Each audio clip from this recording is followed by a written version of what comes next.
अध्याय 11 सत्य दृष्टि का पहला अभ्यास। सुबह की धूप आंगन पर बिखरी थी। विद्यार्थी अपनी अपनी कक्षाओं में जा रहे थे, लेकिन आरव और अन्विता एकदम चुपचाप विद्यालय के पीछे बने पुराने उपवन में पहुंचे। अभ्यास की शुरुआत। आरव ने ताबीज को अपने हाथ में कसकर पकड़ा और अन्विता से कहा, आज मैं पहली बार सत्य दृष्टि का अभ्यास करने जा रहा हूं। अगर मैं असफल हुआ तो मुझे भ्रम और भय निगल लेंगे, लेकिन अगर सफल हुआ तो विक्रम का असली चेहरा सामने आ जाएगा। अन्विता ने दृढ़ स्वर में कहा, मैं यहीं रहूंगी गुरुजी, चाहे जो हो जाए। आरव ने आंखें बंद की और मंत्र जपना शुरू किया। ताबीज चमक उठा। भ्रम का संसार। अचानक उसके चारों ओर का वातावरण बदल गया। वह खुद को एक वीरान मैदान में खड़ा पाया। आकाश काला था और हवा में डरावनी आवाजें गूंज रही थी। उसके सामने विक्रम खड़ा था, लेकिन उसका रूप विकृत था। आंखों से आग निकल रही थी और हाथों में शक्ति मणि चमक रही थी। तुम कभी मुझे परास्त नहीं कर सकते आरव। विक्रम की परछाई दहाड़ रही थी। आरव का दिल तेजी से धड़कने लगा। क्या ये सच है या केवल भ्रम? तभी उसे वृद्ध आचार्य की आवाज याद आई। सत्य दृष्टि वही देखता है जो भीतर सच्चाई से जुड़ा हो। डर को पहचानो और उससे ऊपर उठो। आरव ने गहरी सांस ली और दृढ़ स्वर में कहा, नहीं, यह असली विक्रम नहीं, ये सिर्फ मेरे डर का रूप है। जैसे ही उसने ये कहा, विक्रम की परछाई टूटकर काले धुएं में बदल गई और गायब हो गई। पहली सफलता। आरव ने आंखें खोली। उसका शरीर पसीने से तर था, लेकिन उसकी आंखें चमक रही थीं। मैंने पहला कदम पार कर लिया, अब मैं भ्रम और सच में फर्क कर सकता हूँ। अन्विता ने उत्साहित होकर पूछा, गुरुजी, क्या अब हम शक्ति मणि ढूंढ पाएंगे? आरव ने मुस्कुराकर कहा, हाँ, सत्य दृष्टि मुझे असली सुराग तक ले जाएगी, लेकिन हमें सतर्क रहना होगा, क्योंकि विक्रम को अब यकीन हो जाएगा कि मैं उसके रहस्य के करीब पहुंच रहा हूं। रहस्यमय सुराग। तभी हवा में हल्की नीली चमक फैली। ताबीज पर उकेरे चिन्ह जगमगाने लगे और उनकी दिशा उत्तर पश्चिम की ओर इशारा करने लगी। अध्याय 12 गुफा का मार्ग। शाम का धुंधलका फैल रहा था। आसमान पर लालिमा थी और हवा में अजीब सी ठंडक। आरव और अन्विता दोनों चुपचाप विद्यालय की पिछली दीवार पार कर उत्तर पश्चिम दिशा की ओर बढ़ चले। अंधेरे वन का रास्ता।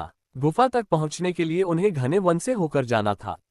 पेड़ इतने ऊंचे थे कि उनमें से झांकती चांदनी भी डरावनी लग रही थी।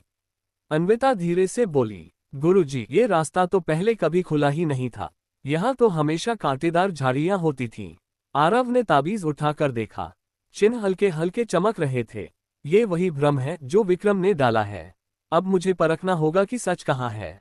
उसने सत्य दृष्टि का मंत्र जपा। अचानक झाड़ियां गायब हो गईं और साफ रास्ता दिखाई दिया। तो यही विक्रम का पहला जाल था। आरव बुदबुदाया, भय का परछाई जाल। जैसे ही वे आगे बढ़े, अचानक पेड़ों के बीच से काले धुएं जैसी परछाइयां निकलकर चारों ओर फैल गईं। हर परछाई का चेहरा अलग था। किसी में अन्विता की शक्ल, किसी में आरव की पुरानी रूपरेखा, किसी में विक्रम का भयावह चेहरा। अन्विता चीख पड़ी, गुरुजी, ये सब असली जैसे लग रहे हैं। आरव ने उसका हाथ थामा। ध्यान से देखो अन्विता, ये हमारे मन का डर है। इनसे लड़ना नहीं है, इन्हें पहचानना है। उसने मंत्र जपा और सत्य दृष्टि का प्रयोग किया। धीरे धीरे परछाइयां मिटने लगीं, जैसे धुआं हवा में घुल गया हो। अन्विता ने राहत की सांस ली। अगर आप न होते तो मैं तो डर के मारे भाग जाती। आरव मुस्कुराया, यही कारण है कि विक्रम भ्रम रचता है, ताकि हम सच तक न पहुंच सकें। गुफा का द्वार। आखिरकार वे उस गुफा के सामने पहुंचे। द्वार पर पत्थरों से उकेरे गए अजीब अजीब चिन्ह चमक रहे थे। ताबीज भी तेजी से चमकने लगा। आरव ने गहरी सांस ली। यही वह जगह है जहां शक्ति मणि छिपाई गई है। लेकिन तभी गुफा से एक गहरी आवाज गूंजी, आरव, अगर यहाँ कदम रखा तो तुम्हारा अंत निश्चित है। अन्विता घबरा कर बोली, ये विक्रम की आवाज है। आरव ने उसकी ओर देखा और दृढ़ स्वर में कहा, हाँ, और इसका मतलब है कि हम बिल्कुल सही रास्ते पर हैं। अध्याय 13 माया गुफा के भीतर। गुफा का द्वार जैसे ही खुला, ठंडी हवा का एक तेज झोंका बाहर आया। अंदर घुप्पर अंधेरा था, लेकिन गुफा की दीवारों पर हल्की हल्की नीली रोशनी चमक रही थी, मानो किसी ने उन्हें जादुई शक्ति से सजाया हो। गुफा का रहस्य। आरव और अन्विता सावधानी से भीतर बढ़े। हर कदम पर गुफा गूंजती थी, जैसे उसमें किसी अदृश्य शक्ति का निवास हो। अन्विता ने धीरे से कहा, गुरुजी, मुझे ऐसा लग रहा है जैसे कोई हमें देख रहा हो। आरव ने सिर हिलाया, हाँ, यह विक्रम का माया मंत्र है। वह हमें डराकर पीछे लौटाना चाहता है। माया मंत्र की दीवार। थोड़ी दूर जाने पर रास्ता अचानक बंद हो गया। उनके सामने पत्थरों की एक बड़ी दीवार खड़ी थी। अन्विता बोली, अब हम कैसे आगे जाएं? आरव ने आंखें बंद की और सत्य दृष्टि का प्रयोग किया। दीवार की परत धीरे धीरे पारदर्शी होने लगी और उसने देखा, वास्तव में वहां कोई दीवार थी ही नहीं, बल्कि भ्रम की परत थी। उसने मंत्र जप कर अन्विता का हाथ पकड़ा और कहा, मेरे पीछे चलो, ये दीवार सिर्फ छलावा है। जैसे ही दोनों दीवार के आर पार गए, सामने असली रास्ता खुल गया। रहस्यमयी जीव। लेकिन तभी गुफा की छत से काले पंखों वाले अजीब जीव नीचे उतरने लगे। उनकी आंखें लाल थीं और उनके दांत नुकीले। अन्विता ने डर से कहा, ये कौन से प्राणी हैं? आरव बोला, ये विक्रम के माया रक्षक हैं। इन्हें हराने के लिए बल नहीं, बल्कि ज्ञान चाहिए। उसने एक मंत्र फुसफुसाया और ताबीज को ऊंचा उठाया। नीली रोशनी फैल गई और उन जीवों की परछाइयां धीरे धीरे पिघलकर गायब हो गईं। अन्विता ने विस्मय से देखा, गुरुजी, आपने तो बिना लड़े ही उन्हें हरा दिया। आरव मुस्कुराया, यही है सत्य दृष्टि की असली ताकत। जो असली है वही टिकता है, बाकी सब छलावा मिट जाता है। शक्ति मणि की झलक। जैसे ही वे आगे बढ़े, गुफा के बीचों बीच एक मंच दिखाई दिया। उस पर लाल चमकती हुई रोशनी उठ रही थी। अन्विता की आंखें फैल गईं। गुरुजी, ये तो शक्ति मणि है। लेकिन अचानक मंच के ऊपर विक्रम का विशाल प्रक्षेपण उभरा। वह हंसते हुए बोला, शाबाश आरव, तुम यहां तक पहुंच गए। लेकिन याद रखना, जिसने मणि को छुआ, उसकी आत्मा कभी इस गुफा से बाहर नहीं जा पाएगी। अन्विता ने भयभीत होकर आरव की ओर देखा। गुरुजी, अब क्या करेंगे? आरव ने दृढ़ता से कहा, अब असली परीक्षा शुरू होती है। अध्याय 14, शक्ति मणि की परीक्षा। गुफा की नीली रोशनी अब लाल चमक में बदल चुकी थी। मंच पर रखी शक्ति मणि मानो धड़क रही थी, जैसे उसमें कोई जीवित शक्ति बसी हो। विक्रम का प्रक्षेपण। विक्रम का विशाल प्रक्षेपण और भी भयावह हो गया। उसकी आंखें आग की तरह चमक रही थीं। वह बोला, आरव, तुम सोचते हो कि यहां तक पहुंचकर जीत जाओगे? यह मणि सिर्फ मेरी है। अगर तुमने इसे छूने की कोशिश की तो तुम्हारी आत्मा यहीं सदा के लिए कैद हो जाएगी।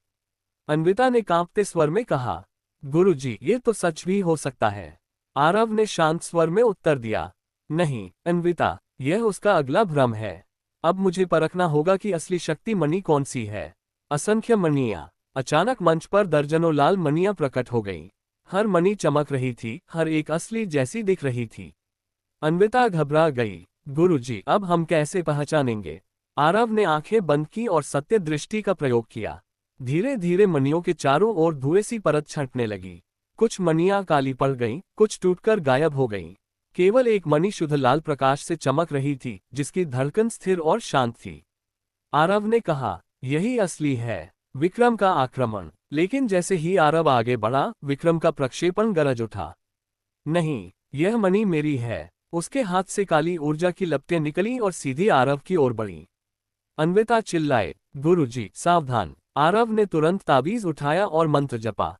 नीली ढाल बनी और काली लपटों से टकराए। गुफा गूंज उठी, जैसे भीतर तूफान चल रहा हो।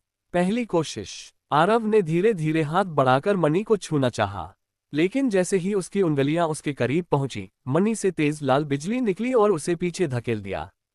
अन्विता दौड़कर उसे संभालने लगी। गुरुजी, आप ठीक हैं? आरव ने गहरी सांस ली। हाँ, लेकिन अब साफ है, शक्ति मणि सिर्फ उस व्यक्ति को स्वीकार करती है जिसका मन पूर्ण रूप से शुद्ध और निडर हो। मुझे अभी और परीक्षा देनी होगी। रहस्यमयी संकेत। अचानक ताबीज अपने आप चमक उठा और उस पर एक नया चिन्ह उभर आया, एक वृत्त जिसके बीच में अग्नि का प्रतीक था। आरव ने समझ लिया, यह अगली दीक्षा का संकेत है। जब तक मैं अपने भीतर की आग को साध नहीं लूंगा, मणि मुझे स्वीकार नहीं करेगी। अन्विता ने दृढ़ स्वर में कहा, तो मैं भी आपके साथ रहूंगी, चाहे अगली परीक्षा कैसी भी हो। आरव ने उसकी ओर देखकर मुस्कुराया। धन्यवाद अन्विता, अब हमें असली युद्ध की तैयारी करनी होगी। गुफा की दीवारों पर विक्रम का प्रक्षेपण फिर गरज उठा। तुम कभी सफल नहीं हो पाओगे आरव। यह मणि सदा मेरी रहेगी। लेकिन आरव की आंखों में अब डर नहीं था, वहां केवल दृढ़ विश्वास चमक रहा था। अध्याय 15, अग्नि दीक्षा। गुफा की लाल आभा धीरे धीरे बुझने लगी और सब कुछ धुंधला हो गया।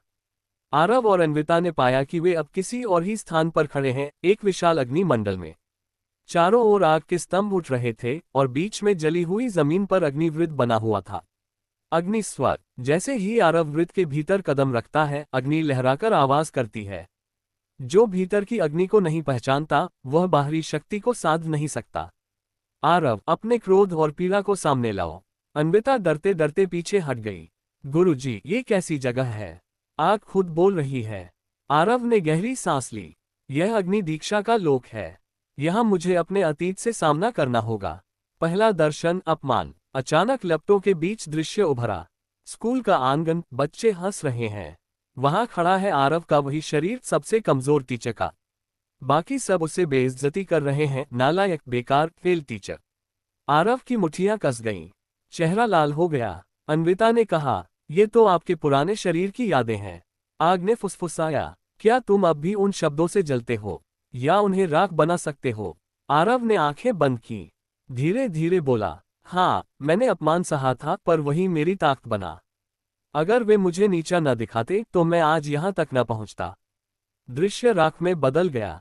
दूसरा दर्शन, असफलता। अब आग ने दूसरा दृश्य दिखाया। वह क्षण जब आरव पुराने टीचर के रूप में ने गलत सलाह दी और उसका छात्र असफल हो गया। लड़का गिरा पड़ा था, आंसुओं में डूबा। आपकी वजह से मेरी जिंदगी बर्बाद हो गई। आरव का दिल कांप उठा। यही मेरी सबसे बड़ी गलती थी। अन्विता ने धीमे स्वर में कहा, गुरुजी, आप उस टीचर की जगह आए हैं। उसकी गलतियों का बोझ क्यों उठा रहे हैं? आग गरजी, क्योंकि अब ये बोझ तुम्हारा है। इसे स्वीकार किए बिना तुम आगे नहीं बढ़ सकते। आरव ने कांपते स्वर में कहा, हाँ, मैं मानता हूं कि उसकी गलती मेरी जिम्मेदारी भी है, लेकिन मैं इसे पछतावे में नहीं बदलूंगा। मैं इसे वचन में बदलूंगा। अब कोई भी छात्र मेरे कारण असफल नहीं होगा। तुरंत वह दृश्य बुझ गया और सिर्फ स्वर्णिम चिंगारियां रह गईं। अग्नि आशीर्वाद। अग्नि शांत हो गई। बीच में अग्निवृत्त से एक ज्वाला उठी और धीरे धीरे ताबीज में समा गई। ताबीज चमक उठा। नया चिन्ह उभरा, अग्नि मुद्रा। अब उसके भीतर गर्माहट थी, लेकिन ये जलाती नहीं थी, बल्कि जीवन देती थी। अन्विता चकित रह गई। गुरुजी, आपका चेहरा, ये तो बिल्कुल बदल गया है। आप और मजबूत लग रहे हैं। आरव मुस्कुराया। अग्नि ने मेरी परीक्षा ली और मैंने अपने भीतर की आग को साध लिया। अब शक्ति मणि मुझे स्वीकार करने से इनकार नहीं कर सकेगी। परछाई की वापसी। लेकिन तभी आग की दीवारों से एक अंधेरी आकृति निकली। वह विक्रम की परछाई थी। वह गुर्राया, बहुत हुआ, अब तुम्हें और आगे नहीं जाने दूंगा। आरव ने दृढ़ स्वर में कहा, अब मैं तुम्हारे भ्रम में नहीं फंसूंगा विक्रम। अगली बार युद्ध असली होगा। अध्याय 16, परछाई का युद्ध। अग्निमंडल कांप उठा। चारों ओर लपटें उठीं और उनके बीच से विक्रम की परछाई पूरी तरह प्रकट हो गई। अब वह पहले जैसी धुंधली नहीं थी, उसका चेहरा साफ दिख रहा था, मानो विक्रम सचमुच सामने खड़ा हो। उसकी आंखें खून सी लाल और उसके चारों ओर काली ज्वालाएं नाच रही थीं। आरव, वह गर्जा, तुमने अग्नि दीक्षा पूरी कर ली, लेकिन यही तुम्हारी आखिरी जीत होगी। पहला प्रहार। विक्रम ने हाथ उठाया और काली ऊर्जा का भाला आरव की ओर फेंक दिया। हवा फट गई, जमीन कांप गई। आरव ने तुरंत अग्नि मुद्रा का आह्वान किया। उसके हाथ से अग्नि की ढाल बनी और भाले से टकराए। धड़ाम, गर्जन हुआ और दोनों पीछे खिसक गए। अन्विता चीखी, गुरुजी, ये तो असली युद्ध है। अगर आप हारे तो? आरव ने मुस्कुराकर कहा, चिंता मत करो, अब मैं डर नहीं रहा। परछाई का खेल। विक्रम हंसा, डर नहीं रहे तो ये देखो। अचानक वह दर्जनों परछाइयों में बढ़ गया। हर तरफ एक एक विक्रम खड़ा था, हर एक असली जैसा। सभी ने एक साथ वार करना शुरू कर दिया। आरव ने आंखें बंद की और अग्नि मुद्रा के प्रकाश से देखा। सिर्फ एक परछाई की ऊर्जा अस्थिर थी, बाकी सब भ्रम थे। वह दहाड़ा, यही असली है, और सीधा अग्नि घूसा उसी परछाई पर मारा। कड़कड़ाहट, बाकी सारी परछाइयां टूट गईं और गायब हो गईं। विक्रम की चाल। विक्रम तिलमिला गया। तुम्हें लगता है तुम जीत गए? असली शक्ति मणि पाने के लिए तुम्हें सिर्फ आग ही नहीं, अंधकार को भी पार करना होगा। और अंधकार मेरी शक्ति है। उसकी काली ज्वालाएं फैल गईं और पूरा अग्निमंडल ढकने लगी। अन्विता डरकर पीछे हट गई। गुरुजी, ये तो सब निगल लेगा। आरव ने ताबीज उठाया। नहीं, जब तक रोशनी है, अंधकार पूरी तरह जीत नहीं सकता। उसने अग्नि मुद्रा का उच्चारण किया। उसके चारों ओर अग्निपंख फैल गए। वह आग की चिड़िया, गरुड़ जैसा दिखने लगा।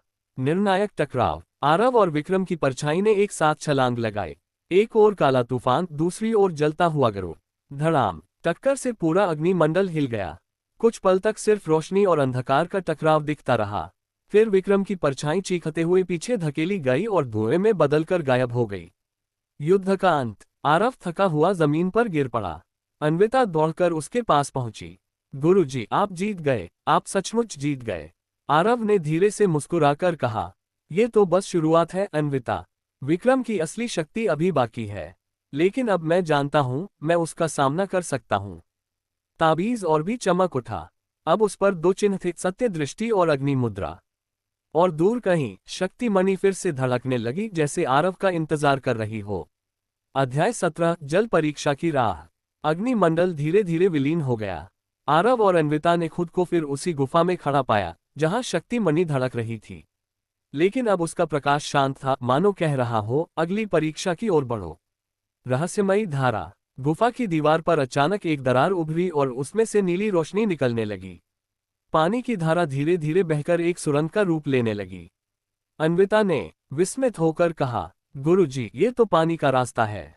क्या इसका मतलब? आरव ने सिर हिलाया। हाँ, ये जल परीक्षा का आह्वान है। अग्नि के बाद अब मुझे जल की शक्ति को साधना होगा, तभी शक्ति मणि हमें स्वीकार करेगी। भय का प्रतिबिंब। दोनों ने सुरंग में कदम रखा। अंदर जाते ही पानी उनकी टखनों तक आ गया और धीरे धीरे बढ़ने लगा। सुरंग में कोई रोशनी नहीं थी, सिर्फ बहते पानी की गूंज। अचानक पानी की सतह पर अजीब दृश्य उभरने लगे। अन्विता ने घबराकर देखा, उसके सामने उसका ही प्रतिबिंब था, लेकिन घायल और टूटा हुआ। वह कह रहा था, तुम कभी सच्ची योद्धा नहीं बन सकोगी। तुम्हारा पैर तुम्हें हमेशा रोक देगा। अन्विता के होंठ कांपने लगे। गुरुजी, यह क्या है? आरव ने शांत स्वर में कहा, यह पानी का भ्रम है। ये हमारे भीतर छिपे डर को सामने लाता है। अगर हम डर मान लेंगे तो ये हमें डुबो देगा। आरव का डर। पानी में अब आरव का प्रतिबिंब उभरा। उसके सामने वह खुद था, लेकिन थका, टूटा और हार मान चुका। प्रतिबिंब बोला, तुम सिर्फ बातें बना सकते हो आरव। असली ताकत तुम्हारे पास कभी नहीं थी। तुम हमेशा उस कमजोर टीचर की छाया बने रहोगे। आरव का दिल भारी हो गया। अन्विता ने कांपते स्वर में कहा, गुरुजी, ये सच नहीं है। आपने मुझे उम्मीद दी है, आप ऐसे हार नहीं सकते। आरव ने आंखें बंद की, गहरी सांस ली और कहा, हाँ, मैं वही कमजोर टीचर था, लेकिन अब मैं उस कमजोरी से भाग नहीं रहा। वही मेरी असली ताकत है। मैं जानता हूँ गिरना कैसा लगता है, और इसलिए अब मैं हर किसी को उठने में मदद करूंगा। प्रतिबिंब टूट गया और लहरों में विलीन हो गया। जल आशीर्वाद। तुरंत पानी शांत हो गया।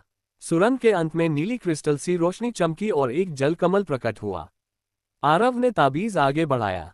कमल की नीली ऊर्जा उसमें समा गई और नया चिन्ह उभरा, जल मुद्रा। अब ताबीज पर 3 प्रतीक थे, सत्य दृष्टि, अग्नि मुद्रा और जल मुद्रा। अन्विता ने मुस्कुराते हुए कहा, गुरुजी, अब आप और भी शक्तिशाली हो गए हैं। आरव ने दृढ़ स्वर में कहा, शक्ति तो बस साधन है अन्विता, असली परीक्षा अभी बाकी है। क्योंकि जल ने मुझे चेतावनी दी है, आगे का मार्ग सिर्फ साहस नहीं, बलिदान भी मांगेगा। और तभी सुरंग के बाहर से फिर वही आवाज गूंजी, विक्रम की परछाई की। बहुत अच्छा आरव, तुम सचमुच दीक्षाओं को पार कर रहे हो। लेकिन याद रखो, हर कदम तुम्हें और मेरे जाल में खींच रहा है। अन्विता कांप गई, लेकिन आरव की आंखें और भी दृढ़ हो गईं। चाहे जाल हो या युद्ध, अब मैं रुकने वाला नहीं। अध्याय 18 पृथ्वी दीक्षा का द्वार। जल सुरंग से बाहर निकलते ही आरव और अन्विता ने गहरी सांस ली। सामने विशाल गुफा खुली थी, जहां चारों ओर पत्थर के खंभे खड़े थे। प्रत्येक खंभे पर रहस्यमयी लिपियां चमक रही थीं। अन्विता ने धीरे से कहा, गुरुजी, ये जगह तो पूरी तरह किसी प्राचीन मंदिर जैसी लग रही है।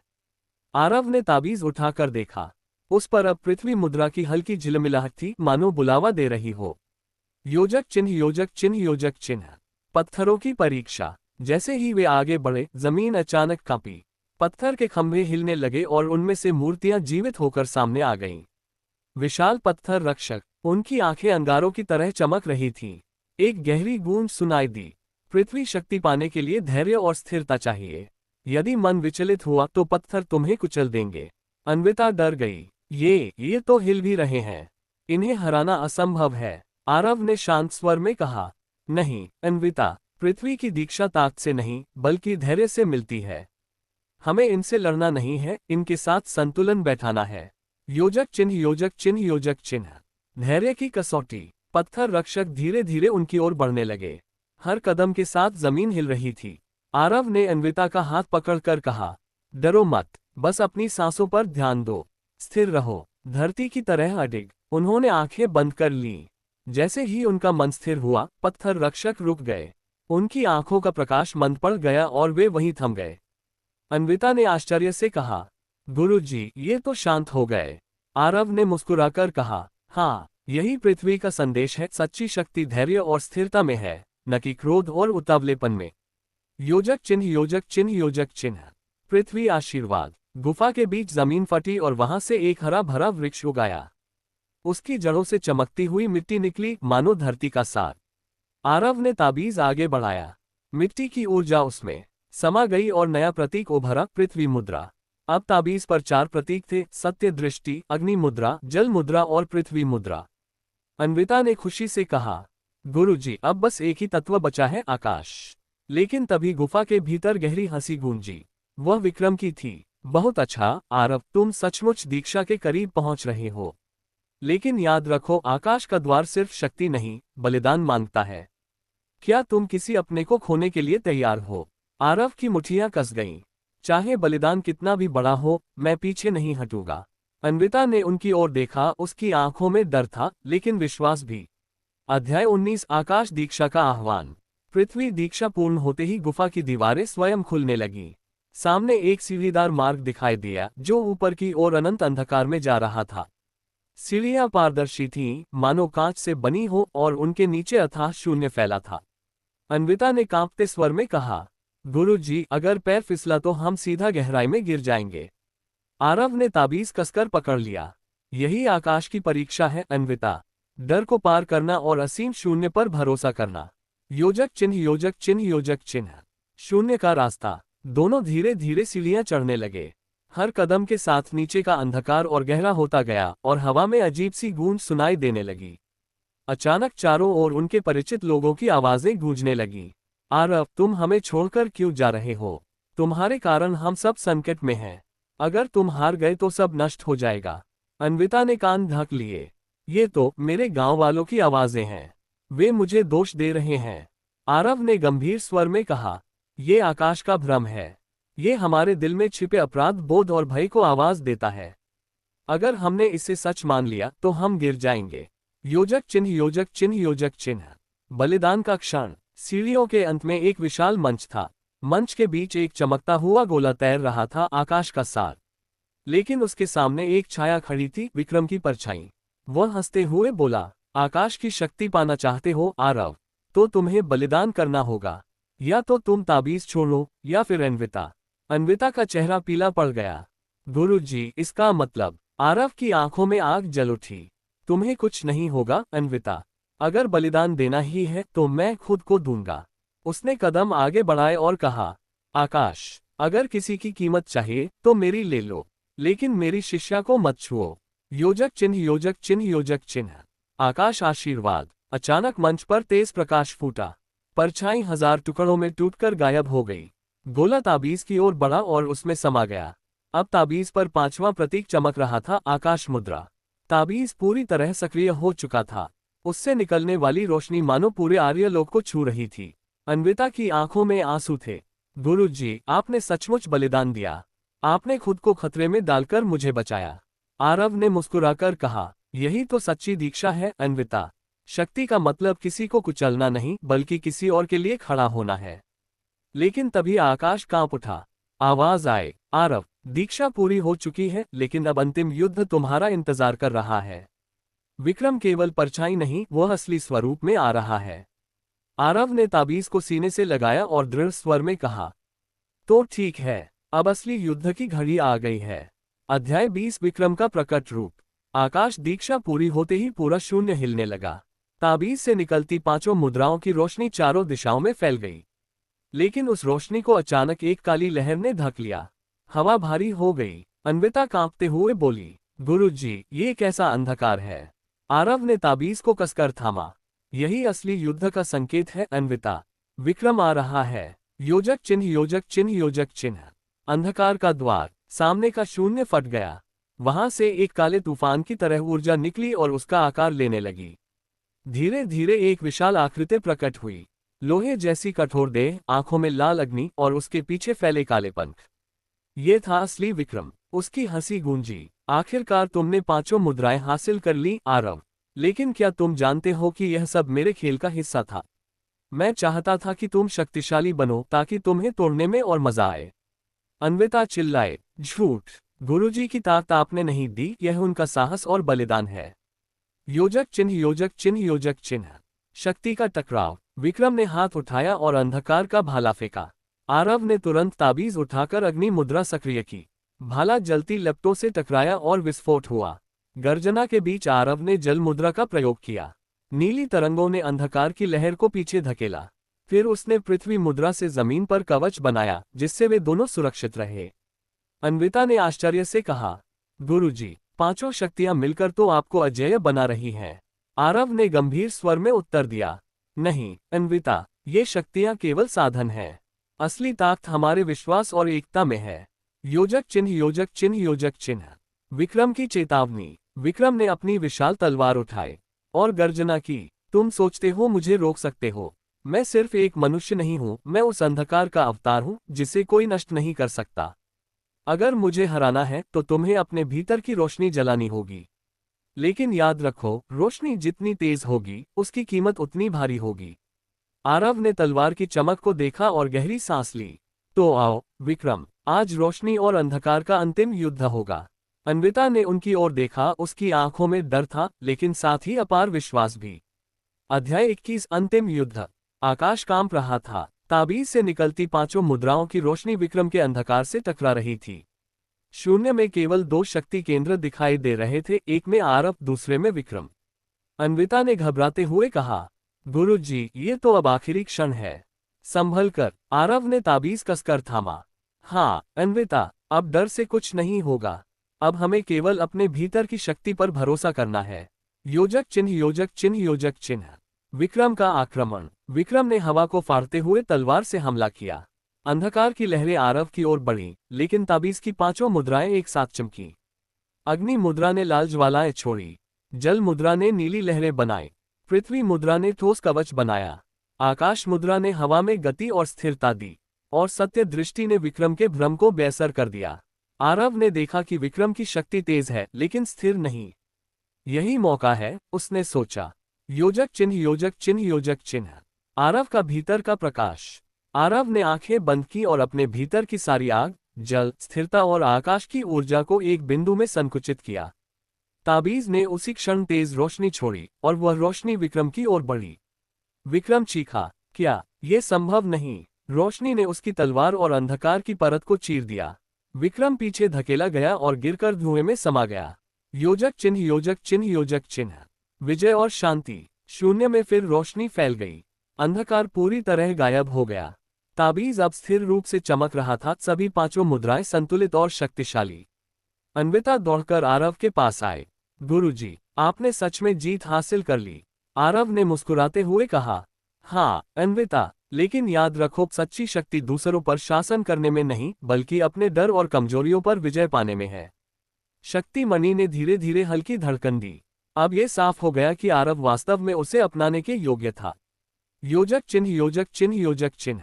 अंतिम संदेश। आरव ने ताबीज उठाया और देखा कि पांचों मुद्राएं उसकी हथेली में पूरी तरह संतुलित थीं।